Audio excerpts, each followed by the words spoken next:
अच्छा जी, हमने last time जो डिस्कशन की थी वो 7.1 और 7.2 की थी। 7.3 जो है इसके अंदर हम कुछ जो है छोटी छोटी बातें करेंगे। इसकी हमने, जैसे मैंने आपको बताया था कि डिटेल में डिस्कशन आगे आनी है। तो हम्म। जैसे कि 7.3 के अंदर हम बात करेंगे कॉस्टिंग टेक्निक्स की।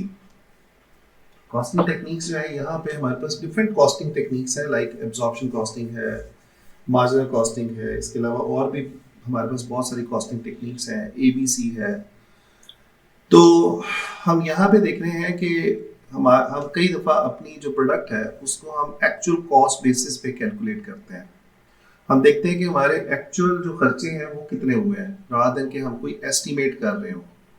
जैसे कि मैं ये कहता हूँ कि जब मैं एक, फॉर एग्जांपल, एक ज्वेलर है और ज्वेलर जो है वो अपनी प्रोडक्ट की कॉस्ट कैलकुलेट करना चाहता है, लाइक एक ज्वेलरी की, लाइक एक रिंग की, वो एक कॉस्ट कैलकुलेट करना चाहता है। तो वो क्या करेगा, वो देखेगा कि यार इस रिंग को बनाने पे मेरी एक्चुअल कॉस्ट कितनी आई है।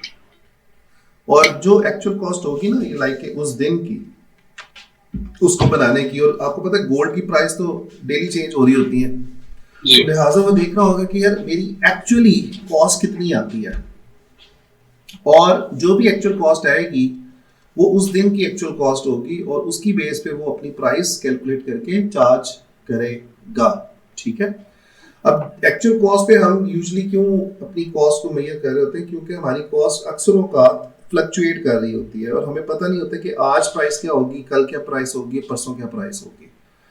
राइट जी। जैसे कि हम, फॉर एग्जांपल, हम कहते हैं कि यार हमने शेयर की प्राइस निकालनी है, तो शेयर की प्राइस डेली वॉलेटाइल होती है, गोल्ड की प्राइस वॉलेटाइल होती है, इसी तरह हमारी जो पेट्रोल की प्राइस है, आपको पता है वो डेली वॉलेटाइल हो रही होती है इंटरनेशनल मार्केट के अंदर। तो हम ये देख रहे होते हैं कि हम, रादर कि हम कोई एस्टिमेट यूज करें अपनी प्रोडक्ट की कॉस्ट कैलकुलेट करने के लिए, we need to base our cost on the actual cost of material.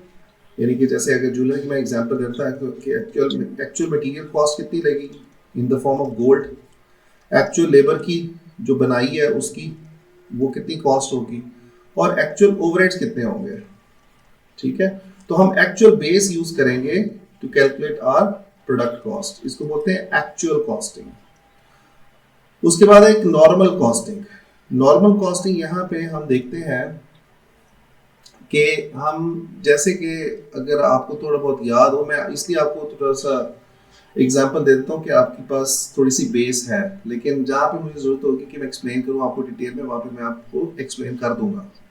ठीक है। नॉर्मल कॉस्ट में आपको एब्जॉर्प्शन कॉस्टिंग का थोड़ा बहुत आइडिया होना चाहिए कि हमने एब्जॉर्प्शन कॉस्टिंग में एक चीज़ हम सीखते हैं कि हम अपने ओवरहेड्स को चार्ज करते हैं based on actual activity level. Actual activity level. अब देखिए, एब्जॉर्ब्ड ओवरहेड्स निकालने का एक तरीका होता है, आगे हम बड़ी डिटेल में सीखेंगे। एब्जॉर्ब्ड हम्म। ओवरहेड्स निकलते हैं actual activity multiply by overhead absorption rate. ठीक है, हो यार तो। ओवरहेड एब्जॉर्प्शन, हाँ जी, रेट। अब यहाँ पे हम देख रहे होते हैं कि हम अपने ओवरहेड्स को जो अप्लाई करेंगे ना, वो हम एक्चुअल के ऊपर देखेंगे कि हमारी एक्चुअल एक्टिविटी क्या हुई है, और उसके ऊपर रहते हुए हम देखेंगे कि क्या हमारे ओवरहेड्स होने चाहिए। तो मतलब हमारे मटेरियल और लेबर एक्चुअली होता है, लेकिन जो हमारा ओवरहेड होता है वो हमें क्रेडिट की बेस पे अब्सॉर्ब करवा देते हाँ जी, लेकिन थोड़ा सा इसमें फर्क है। हम ये देखते हैं कि हमारी एक्चुअल एक्टिविटी के ऊपर ओवरहेड्स कितने लगने चाहिए थे। हैं। ठीक है। अब अच्छा। यहाँ पे हम एक, वो कहता है कि actual direct material and direct labour हम यूज करेंगे इसके लिए, लेकिन जो ओवरहेड अप्लाई करेंगे ना, वो हम pre determined overhead absorption rate की बेस पे कैलकुलेट करेंगे। अब ये सवाल ये पैदा होता है कि ओवरहेड एब्जॉर्प्शन रेट क्या होता है। उसका फॉर्मूला होता है budgeted overheads divide by budgeted base. Budgeted base.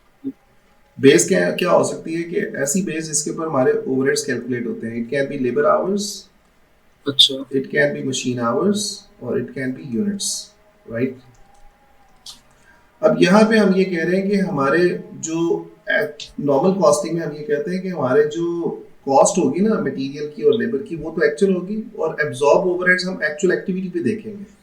For example, like हमारे पास एब्जॉर्प्शन रेट निकला था $10 का, और हमने एक्चुअली 200 घंटे जो है जो वो हमने लेबर लेबर आवर्स आवर्स जो काम किए। लेबर आवर्स हम इसमें बजटिंग बेस में यूज करेंगे, ये मशीन आवर्स, ये हमारे वो इनडायरेक्ट उसमें एक्सपेंस में आएगी। हाँ जी, इनडायरेक्ट ओवरहेड्स हमेशा ठीक। इनडायरेक्ट होते हैं। वही कंफर्म करा था।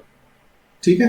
अब यहाँ पे हमारे पास रेट क्या है $10 का, और बेस क्या है लेबर आवर्स की। तो इसका मतलब है एक्चुअल बेस पे, एक्चुअल लेबर आवर्स पे कितने ओवरहेड्स लगने चाहिए थे, दैट इज $2000।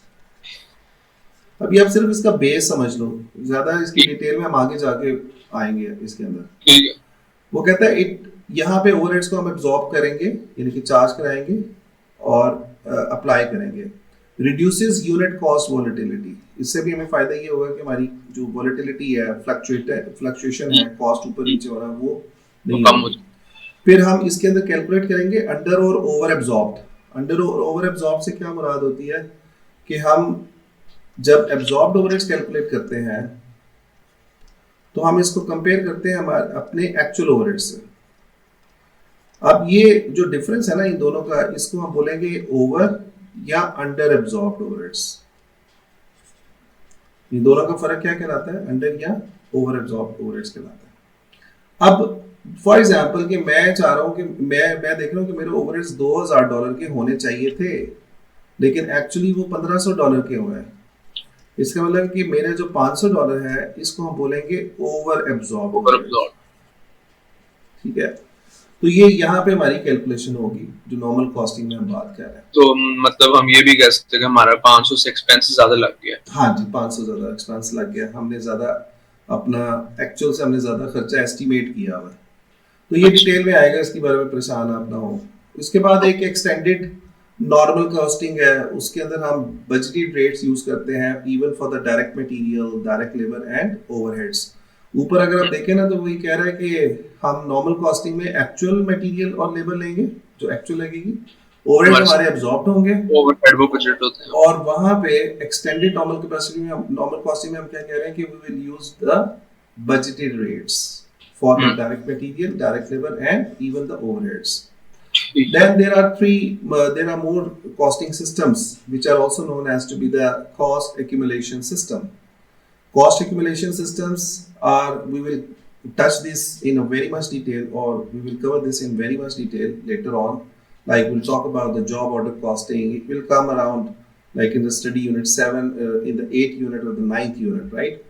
So यहाँ पे हमें सिर्फ एक इंट्रोडक्शन लेना है इस चीज का कि जॉब कॉस्टिंग ये होती है कि हम अपनी जॉब की कॉस्ट कैलकुलेट कर रहे होते हैं। अब जॉब का मतलब क्या होता है, एक स्पेशल ऑर्डर, जैसे कंपनी के पास एक स्पेशल ऑर्डर आ जाता है which is customised order, and for that order we will be using the job costing. Like we will calculate specifically the cost for a specific job, right Ji? For example, like you're in a construction business, so you will be calculating specifically how much cost you will bear for that construction project. Or for example, a special order comes to you and that is in the form of shipbuilding, so you have to estimate the cost for that particular job. Now, what are the features for the job order costing? Like these orders are not repetitive. Like this will not repeat in the future. Why? Because it is customized. For example, like the BMW company receives an order to make a car for the president or the prime minister of the country. So for that reasons, we will calculate how much material is going to be spent, labor cost and the overheads.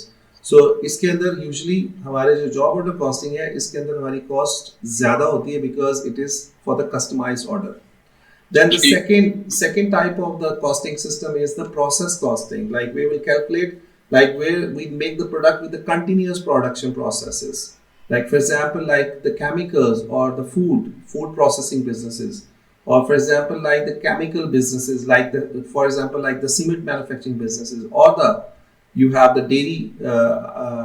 dairy items companies which basically they do processing, right? तो इसके अंदर हमारे continuous production होती है और mess production हो रही होती है, तो वहां पे हम प्रोसेस कॉस्टिंग यूज करते हैं. Then we have the third type of the costing which is known as to be the ABC, activity based costing. So we charge the cost based on the activities. Okay. And then life cycle costing. Life cycle costing is a new technique in the management accounting, and it guides about okay, over the life of the product, how much the cost you will spend in total, like from the research and development phase till the decline phase. So all the cost you accumulate from the R&D to the decline phase, like the cost of the R&D, cost of the introduction, cost of the uh, growth phase, and also the maturity and the decline one. So you add all the cost to calculate over the life. That is called as life cycle costing. Got it? ठीक Then we have the standard costing, and the standard costing refers to like you set a target relating with your cost, and there are different ways we will calculate the standard cost. So this will be covered in much more detail. We have the budgeting section, and after that budgeting, we have the variances section. We'll cover this in the performance management area. And then there ठीक is a flexible budgeting. We don't need to cover up here. So इसकी detail आगे आएगी इंशाल्लाह. Okay. So ठीक just the basics which is covered in the study unit 7.3. I usually don't cover this here because we will be spending around 3 to 4 मतलब detail में lectures, पता गया okay, later on, so it's not that much required. Now the 7.4, it is about the overheads actually, right? And to understand the overheads very well, we need to first of all understand about the important thing, that is two important costing techniques. One is called as absorption costing versus marginal costing. ठीक Okay, absorption costing versus the marginal Margin. costing. Now, to understand about the marginal and absorption costing, you have to create some base to understand about the absorption and absorption stages. So, one more thing that you have to understand is the marginal costing has another name which is known as to be the variable costing method. What we call this as variable costing method. This is another name. And for the absorption costing, we use the name of full costing method. Full costing approach or method, right? Got the idea? Now, to understand about the absorption costing, we need to go through from the overheads. First of all, we need to understand about how to calculate, how to charge the overheads to your product cost. Got it? So understand the meaning of the overheads first. Overheads are basically the indirect cost, the cost which you cannot easily identify, right? Ji So examples are like we have the indirect material cost, we have the indirect labor cost, we may have the factory overheads like in the form of rent. Okay, we may have the salaries of the supervisors, etc. So these are known as to be the indirect cost, and the other name of the indirect cost is the overheads, as we know about it.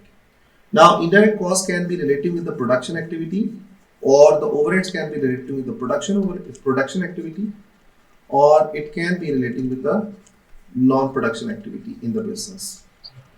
Or in other words, we can say that there are two main types of the overheads we have. One is known as the production overheads, and the other one are known as non-production non-production overheads. Now, the production overheads examples are like we have indirect material cost, what I was giving you above, indirect material cost or indirect labor cost, okay, or any indirect cost which is relating with the manufacturing, which is relating with the production activity is called as, or any overhead which are related with the factory are known as to be the production overheads. Okay, so the production overheads can be either fixed or it can be variable overheads. It can be fixed or it can be variable. Fixed overheads, fixed production overheads examples are like we have the rent of the factory, we have the salary of the supervisors in a factory. Okay. okay Then we have the, for example, like the insurance of the factory, we are paying in fixed form. For example, like some sort of the maintenance, if we are paying some the constant maintenance cost, that is in the form of a fixed overheads. Or for example, like we are having some taxes for the factory, that is fixed overheads. Or we have the depreciation, which is in the form of straight line method, that is the fixed overheads. ठीक. Now, what about the variable overheads we have? So variable overheads, like we have indirect material costs because it changes with the level of activity. We have the indirect labor cost. We may have indirect expenses which changes with the activity. Got the idea? Ji. So we have production overheads can be fixed or it can be either variable. Now, non-production overheads are those indirect costs which is not relating with the manufacturing, which is not relating with the production activity. And the examples of these non-production overheads, like we have the admin cost, Selling cost, selling and distribution cost. Okay. distribution. Then we have the finance cost. We have the research and development cost, R&D, we call this as. So these are known as to be the production overheads. So overheads can be either fixed, it can be production, or it can be non-production overheads. So these are the same examples of the non-production cost. If you remember, we have covered this earlier. So we have the cost which is production cost and non-production cost. Got the idea? So now, when we make the product or we deal with the product, so as we discussed earlier, we may have direct cost, which is used to make the product, or we may have indirect cost. Now here I am just only referring to the production overheads. For the time being, I am not covering the non-production overheads, right? Okay. So the direct cost and the indirect cost. Direct cost is like that cost which you can easily identify. Traceable. Okay, which is traceable to the cost object, which is easily identifiable, which you can economically find out. Yes. But indirect cost, we have to charge to the product cost, but it is not easily and economically identifiable. Got it? So now to distribute the cost, indirect cost to your product cost, we need to go through we need to pass through actually from different stages to charge the indirect cost to the product cost, because sometimes this indirect cost is spent commonly. Okay, so we have to find out here how much we are spending for each unit of the product. Like for example, you're making some sort of shirt. Okay, you're making the dress shirt. You're the garment manufacturing company. So if somebody asks you like how much is the direct cost you are going to spend, so what would be the direct cost to make that shirt? That will be the material cost in the form of fabric cost. Got it? So you can easily trace that, okay, 1.5 meter you can easily make the shirt. You can easily stitch one shirt, and usually we need to have 1.5 meter to make a normal shirt for a person. But if somebody asks you like how much the rent you are going to charge to that particular shirt, so it is difficult to find out. So you need to have some estimation to calculate the indirect cost for that. So in simple words, we are going to learn here how to charge, how to allocate the indirect cost to your product cost on a unit basis. Got it? And for indirect cost to charge to your product cost, we have a costing method which is known as to be the absorption costing. Absorption costing is going to be helping us to allocate the cost and to figure out the cost on a unit basis. And for absorption costing, we have the first step, that is the step of allocation. What is the name of the step? Allocation. Allocation stage. Then the step number 2 will be the apportionment stage. Okay. Yeah. Then the third one is the reapportionment stage. And the fourth one, which is the main stage, that is absorption stage. And the fifth stage, which tells about whether we are charging higher or lower, so it is in the form of under and over. Fine? Basically adjustment. Yes, so that's the adjustment we actually do when we are looking at whether we have charged more or less than the actual. So we need to understand about what is the allocation stage first, and what is the difference of allocation and apportionment. So I assume that you didn't cover it earlier. You're learning it first time. So if you understand these actually the stages, so it will also be coming up in the study unit 8. So we are also going to save our time for that. Good. So any questions so far? No. Okay, so what we have learned so far? Can you summarize? Basically, absorption costing is used to allocate or basically absorb indirect cost mainly, Hmm. which is also called full cost absorption. Hmm. Yes. Then That's absorption costing के लिए. so you just came up to the main point. So what मैं वो about the मैं बिल्कुल ऊपर से देख रहा था कि मैंने पिक क्या करना है. बाकी चीजें वो मतलब खुद ही समझ आई जा रही थी. ठीक है, ये पढ़ लिया. good? लर्न बेसिकली यही किया. That's तो एब्जॉर्प्शन कॉस्टिंग में हम देखना चाह रहे हैं कि हम अपने ओवरहेड्स की कॉस्ट को कैसे एक यूनिट पे चार्ज करेंगे.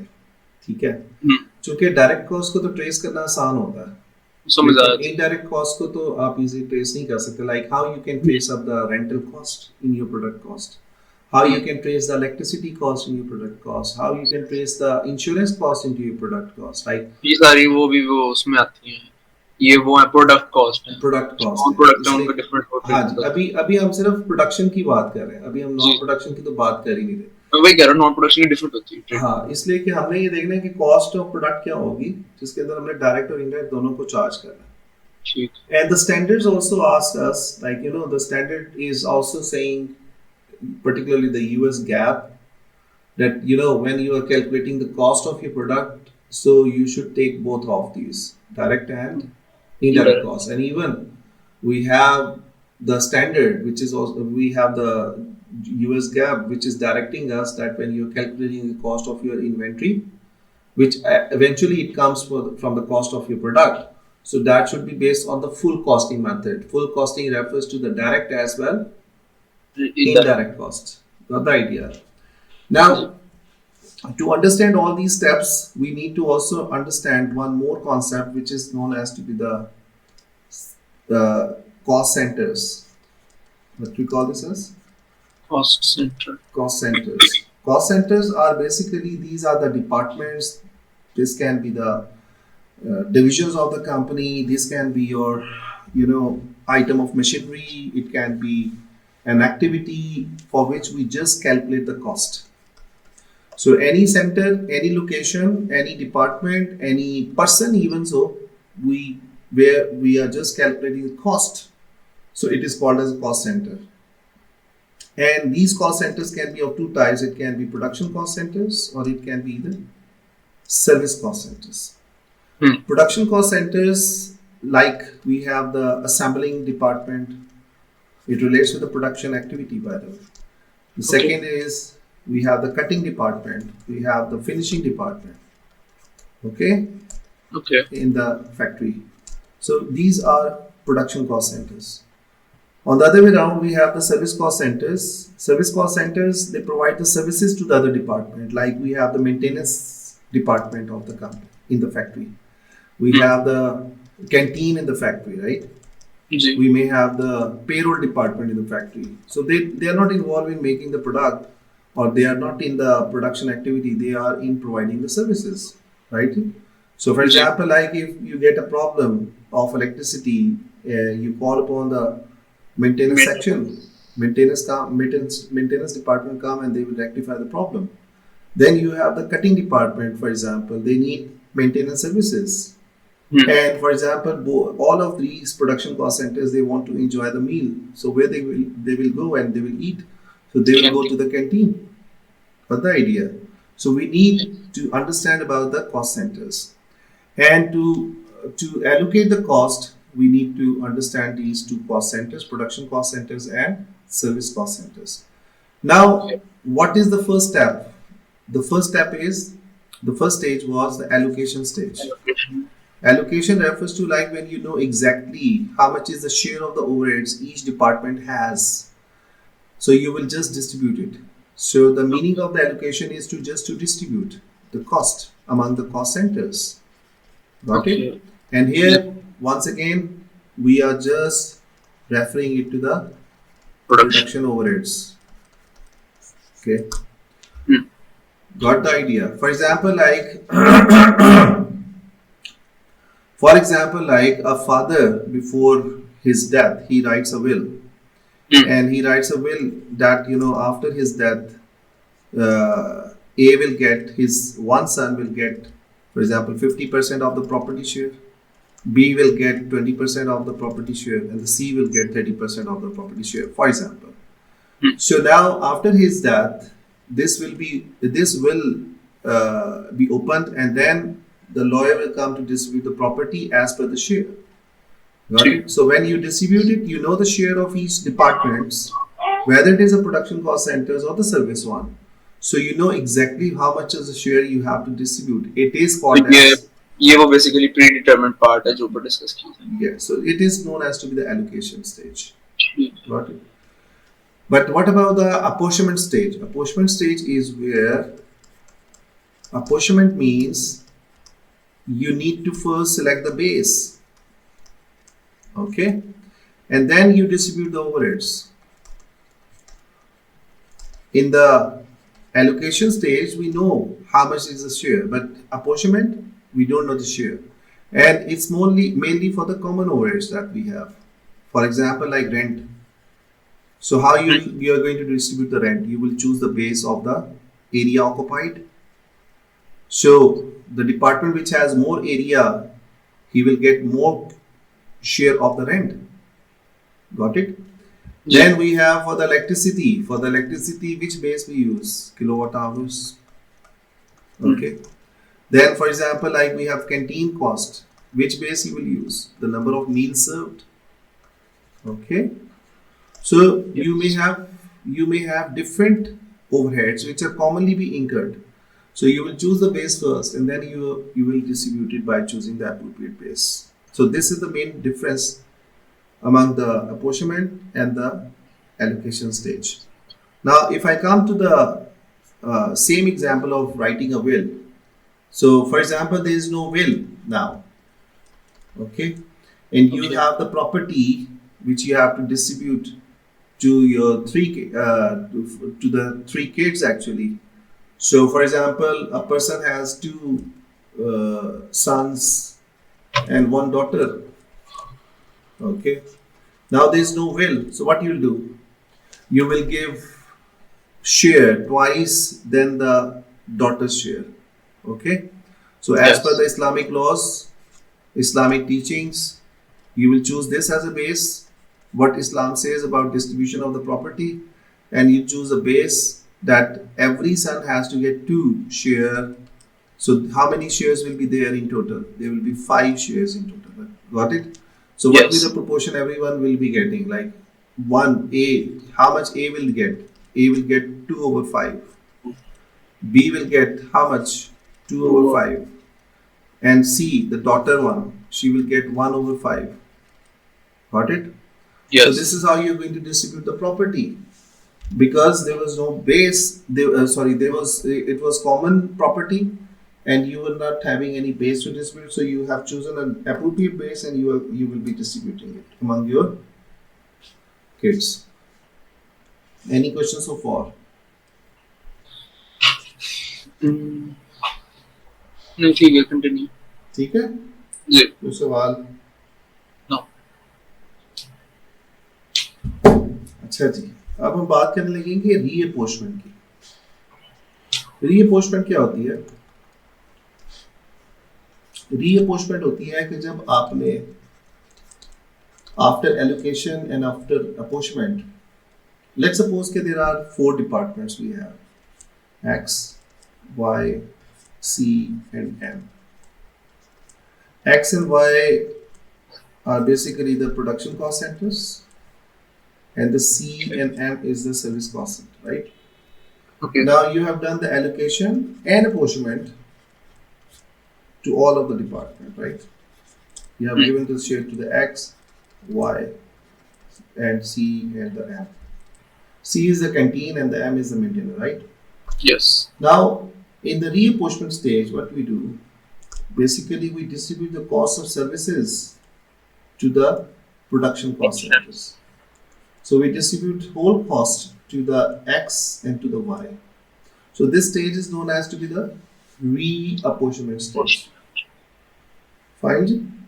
Why we Yes. need to do this? Because these service cost centers are made, or these are created in the factory to provide the services to the X and Y, which is which are the Production. two production cost centers. So both of these departments do not have its own significance. They don't have that importance because they are not created to provide the services to each other, but they are meant to provide the services to the production cost centers. Got the idea? So that's Yes. why eventually the cost of the services is distributed to the production cost centers, and eventually after distributing the cost of the services to the production departments, so we will be only left with the share of Production. the X and Y. Got it? So Yes. we'll be getting only the share of the production overheads for the X and for the Y. So Okay. this stage is known as to be the reapportionment stage. Good. Now after this stage, we have the fourth stage. Step number 4 is absorption Absorption. stage. What is the absorption stage? Absorption means like you have to absorb the cost to your product cost. You have to charge the cost of the product, charge the overheads to the product cost, right? Okay. And for this, you need to know at which rate you are going to charge the overheads. What will be the rate that you will be using to charge the overheads to your 1 unit of the product? Got it? So for Yes. this, we calculate under the absorption stage, we calculate a rate which is called as OAR. Okay, it has various names. It's also known as to be the predetermined rate. Okay. It's also known as to be the applied rate. Now we were just talking about the OAR, right? So overhead Yes. absorption rate is the any rate which is predetermined. Like we calculate in advance, and that will guide us like how much the overhead will charge for the product for the 1 unit of the product. Now the formula to calculate this is the budgeted production overheads Divided by base. divided by budgeted base. And the budgeted base may be, it can be units, it can be labor hours, it can be machine hours. It can be the other base also, like percentage of conversion cost. Okay. And it may also be the percentage of prime cost. Okay, so this rate, basically there are different bases that we can use to calculate the rate. For example, like we have the budgeted overheads are $100,000, right? And we are expecting to use 20,000 labor hours to do the production. So how much it would be the rate? $5 per labor hour. Oh. Got it? And Yes. if tomorrow we are going to make 1 unit, and for 1 unit we spend 20 hours of labor, it means for 20 hours of labor, how much the overhead would be charged? So multiply by 5, because the rate was $5 per hour. Yes. That's the idea. So it means that $100 you will charge for 1 unit of the product because we have used 20 hours to make that product. Okay. So this is how the rate is calculated. Now we look at the blind book and then we see where these topics are being covered and how it is being covered and what are the differences that we can extract out of this, what I have discussed with you and with what it is written in the book. Okay, so इसको थोड़ा सा नीचे करते हैं. So we go into the study unit 8 for the time being, right? So I'm going to cover these two simultaneously, the study unit 7 and 8, because these are linked together. Okay, so right now we are not talking about the absorption margin costing, we are just covering the overheads, right? Okay. So, just This is job costing. See, in the study unit 8, he is covering this job costing. Then the process costing will come. Activity-based costing will come. Remember? But I was giving you the basic idea today. Yes. So even though what I am explaining you about the absorption costing stages, which is going to be very helpful to understand about the ABC costing, because that has not been covered in your previous studies. I hope so. Have you covered that one anywhere in your BSc or any of the previous qualifications? Not really. Not Not really. much. So leave this activity-based costing, life cycle costing. Today I was discussing. Now you can see here the study unit 9, and here you have 9.2 and 9.3. Okay. So now you understand the sequence. From my point of view, my sequence is okay. Joint product and byproduct has a relevance with the process costing. So when I will cover the process costing, I will cover this also 9.1. So we have to go backward and the forward. We have to use approach. Like somewhere we will go to the study unit 7, then we'll go to the study unit 8, and then we'll come to the study unit 9. But from my point of view, like when you are understanding study unit 7, you are understanding about the job, your absorption costing and the marginal costing or the variable costing. So you have to understand these together with this. Like 7.4 is linked with the 9.2 and also the 9.3, right? So eventually, at the end of the day, when I will cover these 3 study units simultaneously, study unit 7, 8 and 9, then you can have a very good linkage. Like how it is linked together, how it is related to each other. Got it? Yes. So nothing to be worried about, because I need to follow this sequence to explain you better, and you have a good understanding about that. So otherwise you will be lost somewhere. Like sometime he is talking about the absorption margin costing, and then he started with the life cycle or ABC, and the ABC you don't understand about the absorption costing. So how come you can understand about the ABC costing? Because that is also related with the overheads. That's the idea. Yes. So eventually, we will cover all these 3 study units together. So this is what I wanted to explain you. Now come on to the 9.2. You can see what it is written there. Now what is there? Manufacturing overheads is talking about, right? I have covered this already with you. I don't need to explain you this again, right? Yes. भाई मुश्किल तो नहीं हो रहा कुछ मेरे साथ पढ़ने में? नहीं, रिकॉर्डिंग्स मज़ीद थोड़ा इजी कर देती हूँ बाद में। अभी तो आपने रिकॉर्डिंग देखी नहीं मेरा ख्याल है कि देखनी थी, नहीं देखी? नहीं मैंने अभी देखनी है। फर्क कुछ लगा बैकर से पढ़ने को और इसमें लाइव क्लासेस को?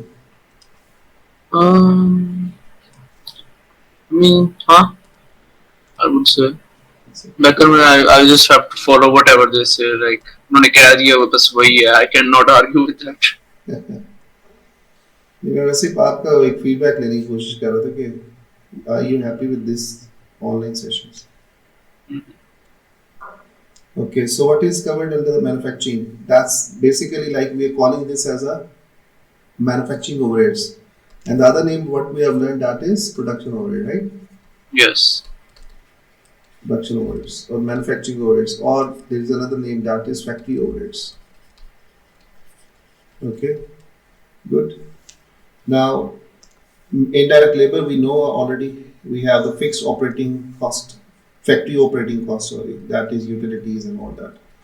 Then I told you about we have the variable overheads and we have the fixed overheads. I already explained to you. So not need to cover this already. Okay, it is covered already. Now you have the budgeted estimates. So all this what we do, the work of allocation, apportionment and reapportionment and everything that we are covering. So one thing you have to remember that we are working on the budgeted overheads. Which overheads? Budgeted overheads. Got it? Now here we have 2 types of the overheads: estimated overheads, which is fixed one, variable one, and the estimated overhead which are fixed one. So this is variable overheads. These are fixed overheads. Now he has allocated it. Okay, indirect material will be in the variable overhead category. Indirect labor will be variable overheads. Utilities will be, if it is changing with the level of activity, utilities like electricity, it is variable. Real estate taxes, fixed overheads. Insurance, fixed overhead. Depreciation, fixed overhead. I have already explained to you what is covered under fixed and variable overhead, right? Must be paid. Now, the selecting the allocation base, like if you are distributing the overheads, you need to select the base. And where you choose the base? When you have the apportioned overheads, when you are calculating. For the allocated overheads, we don't need to have the base because you have already the base, you know the share of each department. So you don't need to have any base. Got it? Yes. So selecting the appropriate allocation base, then he is calculating the rate with you and he is naming it here as application rate. Application rate. So what we covered earlier, what the name I have given this, it was absorption rate. Absorption rate. Good. Or we call this as predetermined rate. Now he is using the word of predetermined rate. Predetermined variable overhead rate, which is, by the way, it is also called as VOAR, variable overhead absorption rate. Okay, so this is the rate which we use to absorb the variable overheads. And what is the formula we are going to use? Total estimated and total budgeted overheads, budgeted variable overhead divided by total estimated variable allocation base. Same formula. It's just the same formula, but we are just bifurcating. We are just dividing into the fixed and variable. So we are calculating the separate rate for the fixed and separate rate for the variable one, right? Got it? Yes. Now leave this for the time being. Okay. We are not going to cover this here. Now you can see he has calculated the rate for the fixed and variable separately. Okay, he is calculating, for example, variable overheads are we are charging based on activity and like the production units, and for the fixed overhead we are using the base that is machine hours. Okay, so this is what you have to go through from your own. So I've just highlighted it for you. So I'm putting the static for you, so you will read it. ठीक है. अब यहाँ से हमारी बात कल शुरू होगी departmental rate versus corporate wide rate. इन दोनों में मैं आपको फर्क बताऊंगा. We are just still on the OAR right now. Okay, we have not yet reached up to the under and over absorbed overheads. तो आपको यहाँ से अंदाजा होगा कि ये देखो ये सारी चीजें हमारी उसके साथ लिंक अप कर रही हैं. जब मैं पढ़ा ऊपर पढ़ा ये देखें ओवरहेड की बात कर. अब ये अंडर ओवर की बात करेगा. ये आपने पहले पढ़ा हुआ है, FIA के अंदर पढ़ा होगा, लेकिन will still understand how we calculate it, right? Probably you have forgotten everything. So काफी डिस्ट्रैक्ट रहा था मैं. हाँ, तो ये हम यहाँ पे दोबारा से पढ़ेंगे इसको. सही. ठीक है, तो यहाँ पढ़ लिया. तो फिर अब ये जो बात कर रहा है ना, ये वाली बात, ये पता किसकी करेगा? ये रीअपोर्शमेंट की बात कर रहे हैं यहाँ पे. वो जो सर्विस की कॉस्ट प्रोडक्शन कर. इसलिए मैंने आपको ना थोड़ा सा इधर ओवरव्यू दे रहा था सारा आपको लिख के कि यार पहले ये स्टेज होती है, फिर दूसरी होती है, फिर ताकि आपको ये चीजें इधर से समझने में मुश्किल ना हो जाए. सही. ये सारा बातें वही हो रही हैं सारी, लेकिन नाम का थोड़ा सा चेंज कर रहा है. ये यहाँ पे वो आपको स्टडी यूनिट 9.4 की बात कर रहे हैं यहाँ पे 9.4. यस. तो ये एग्जाम में आपको नाम भी सारे पता होने चाहिए. नाम पता होना चाहिए. हाँ, आप अब एसएससी वाला नाम नहीं यूज करेंगे. पढ़े हैं आपको यहाँ नाम यूज करेंगे. ये तो मैंने इसलिए आपको ये समझाने की कोशिश कर रहा था कि आपको थोड़ा सा ना पीछे से लिंक कर दूं चीजों को आपके बैकग्राउंड के मुताबिक, ताकि आपको समझने में मुश्किल ना हो इसको. Got the idea. सो आज हम इंशाल्लाह इतना ही रखेंगे इसको. कल हम इसको फर्दर, मेरा ख्याल है कि कल हमारा ये खत्म हो जाएगा जो ये वाला एरिया ना. और अगली 2 क्लासेस में हमारा मार्जिनल और एब्जॉर्प्शन कॉस्टिंग भी खत्म हो जाएगा. लेकिन before we get on to that one, so we have to do the practice. Okay, ठीक है. तो ये सारा काम हो जाए फिर हम इकट्ठी एक प्रैक्टिस करेंगे, लेकिन आपके पास टाइम है कि you can revise it and हाँ मैं पास कर प्लीज लूंगा। Please read the Schweitzer notes, the cap, sorry, the this one, the blank one, significant. the blank one which I have given you the book. Okay, ठीक। so this is very important. You have to do the reading. Books कब तक deliver हो जाएंगी? Books आपकी ना इंशाल्लाह मेरा ख्याल है इस वीक, कल क्या दिन है, कल सैटरडे है, सैटरडे। शायद कल दे दें या मंडे को दे देंगे मेरा ख्याल कौन है। से वो कुरियर के थ्रू सेंड? वो आएंगे पाकिस्तान पोस्ट के थ्रू भेजते हैं। ओके। ठीक है, तो आपको ना वो फोन करेंगे, मैंने आपको उसकी रसीद भेजी थी ना। यस, आपने मुझे ट्रांजैक्शन की रिसीट भेजी थी। ट्रांजैक्शन की भी भेजी थी मैंने आपको, उसका बुक्स का भी आपने भेज भेज दिया दिया था। था। तो आप बस मेक श्योर कर लेना कि आपका नंबर वगैरह उस पर सही लिखा हुआ था, सब कुछ डिटेल सही लिखी हुई है ना। ना Yes. वो जो पार्सल पे लिखा है वो हैंड राइटिंग जो है ऊपर लिखा हुआ मिस्टर सिकंदर 3 to 5 40059। यस। हाँ जी। तो ये आपने ना, आपको फोन करेंगे, बस अपना नंबर ऑन रखिएगा और फिर आपके घर पे डिलीवर कर देंगे। तो जब डिलीवर हो जाए मुझे बता दीजिए। मैं बता दूं। इसके अंदर आपने कोई पैसे नहीं देने, अगर वो मांगेगा भी तो अगर 100-200 रुपये मांग लेगा मुझे बता दीजिएगा, मैं नो आपको पैसे वरीज, दे दूंगा। कोई मसला नहीं। ठीक है, इसमें तो ठीक। वैसे 450 लिखे हुए हैं। अब on that day I don't know what is the delivery charges the person will charge me. So लेकिन ये है कि इस बुक्स में ना आपके पास दो चीजें आएंगी, एक तो ये जो ग्लाइम की बुक मैंने आपको दी है, एक तो ये आएगी, यस। और एक बुक आएगी क्वेश्चन बैंक आएगा। वो क्वेश्चन बैंक हाँ। की आपने वो जो है ना उसका उसकी लुक देख के परेशान नहीं हो जाना। ओके। वो इतनी मोटी किताब होगी, इतनी। हम्म। ठीक है, ये नजर आ रही है आपको? यस। ये पार्ट 2 की है। सही। पार्ट 1 की मैंने वो जरा फाड़ी फूड़ी हुई है, उसके स्टडी यूनिट्स अलग किए हुए। अच्छा, इसके अंदर हमने सारे क्वेश्चंस नहीं कर रहे हैं। सबसे पहली बात, इसके अंदर हमने सिलेक्टिव क्वेश्चंस करने हैं। सही। हमने यानी कि variety of the questions we have to try, the similar questions we will not do. ठीक है ना, इसके अंदर सिमिलर कॉन्सेप्ट टेस्ट हो रहा है ना बार बार, उसको हमें करने की जरूरत नहीं है। ठीक है। तो ये चीज है। अब मुझे ये बात बताओ कि आपने रजिस्ट्रेशन करा लिया है अपनी आईएमए के साथ या नहीं अभी तक? नहीं अभी नहीं, अभी तो मैंने सिर्फ वो परचेज किया हुआ था बेकर से, जो है ना, क्या नाम है, उनका study material. Study material. Yes. तो अभी आपने उसकी कब करानी है अपनी मेंबरशिप वगैरह, उसका कब लेनी है, उसका आइडिया है आपको? मतलब उस पर कोई रिस्ट्रिक्शन होती है, टाइम रिस्ट्रिक्शन वगैरह? रिस्ट्रिक्शन तो नहीं होती। आपकी यूनिवर्सिटी का प्रोग्राम हो गया भाई, अभी चल रहा है? मेरी डिग्री आ चुकी है, वो खत्म हो चुका है यूनिवर्सिटी वाला। अच्छा, आपको इतना पता है कि अगर आप पढ़ रहे हो, आगे कंटिन्यू कर रहे हो स्टडीज, तो आपकी जो फीस है उसमें आपको बहुत ज़्यादा डिस्काउंट मिलता है। Do you know about it? Not really. Not really. So you can save the huge cost if you are studying some, for example, like you are in the university program, right? Or you are doing masters or whatever the qualification you are doing. So you will have lower cost, and that cost will be for the students, right? तो इस चीज को जरा ज़हन में रखिएगा। I think वो उसके पेज पे ना लिखा हुआ है, देयर इज लाइक सेग्रीगेशन हुई हुई है कि प्रोफेशनल्स के ये है, स्टूडेंट्स की इतनी है। अगर आप उनको सिर्फ प्रोफेशन शो कराओगे ना तो then they will, the cost will be huge for you. हां I have to show them as a student. हाँ जी, और दूसरा एक और भी बात है कि क्या कहते हैं, जो मिडिल ईस्ट के लोग हैं ना, मिडिल ईस्ट में, यस, उनके लिए डिस्काउंट आया हुआ था पिछले दिनों, और मैंने लेके भी दिया है, अपने स्टूडेंट्स को भी लेके दिया था।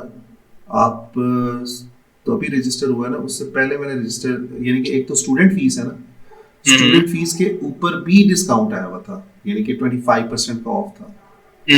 तो अब ये है कि अगर आपने एग्जाम देने हैं सितंबर अक्टूबर में, तो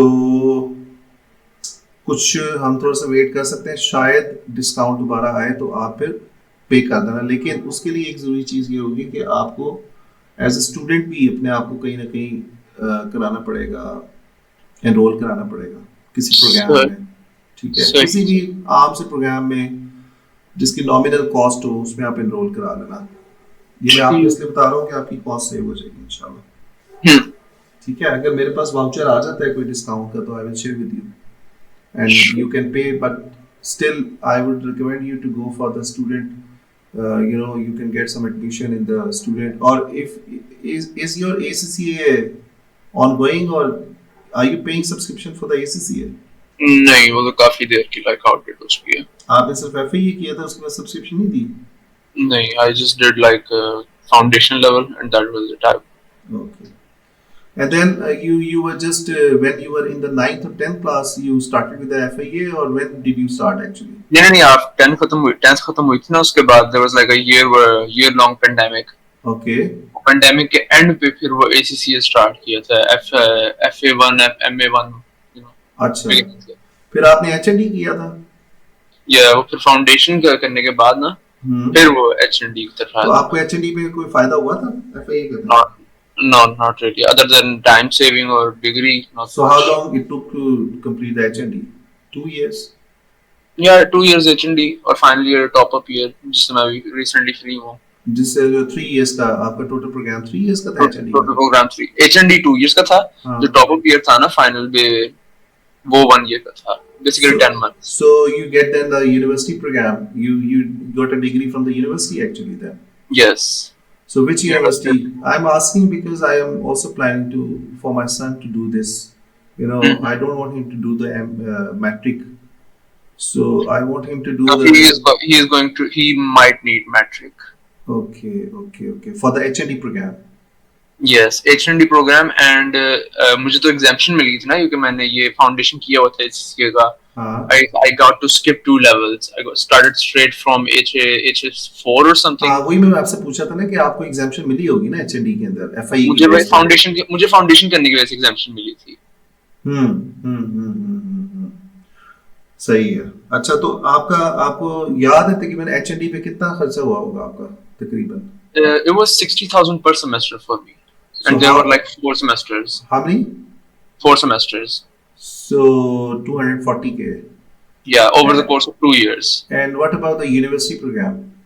For the university, I think I don't remember it very clearly because I was not like very directly involved in it. I think I would say around 135.